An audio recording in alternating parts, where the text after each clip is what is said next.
জগন্নাথ দেবের রথযাত্রা আগত। আজ ছিল প্রভুর স্নানযাত্রা।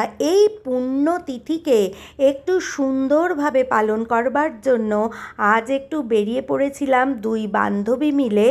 কোথায় দেখো, দুই বান্ধবী আজ সকাল সকাল পৌঁছিয়ে গেলাম আমাদের চুঁচুড়ারি গৌড়ীয় মঠে। এই মঠে আমার বান্ধবী মিঠুর শ্বশুরবাড়ির সবাই দীক্ষিত। ভীষণ সুন্দর একটা ঘরোয়া পরিবেশ।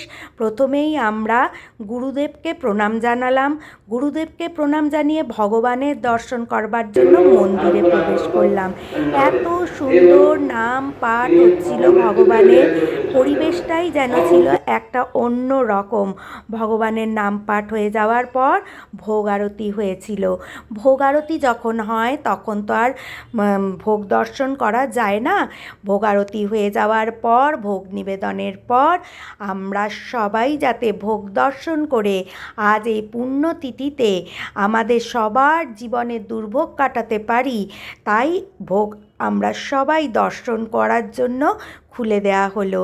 জয় জগন্নাথ বলে আমরা প্রভুর চরণে প্রণাম জানিয়ে ভোগ দর্শন করে আমাদের জীবনের দুর্ভোগ কাটালাম। তোমরাও সবাই ভোগ দর্শন করে প্রভুর চরণে প্রণাম জানিয়ে জীবনের যত দুর্ভোগ আছে সব কাটিয়ে নাও। প্রভুর শরণাগত হলে সেখানে আর কোনো বিপদ আসতে পারে না।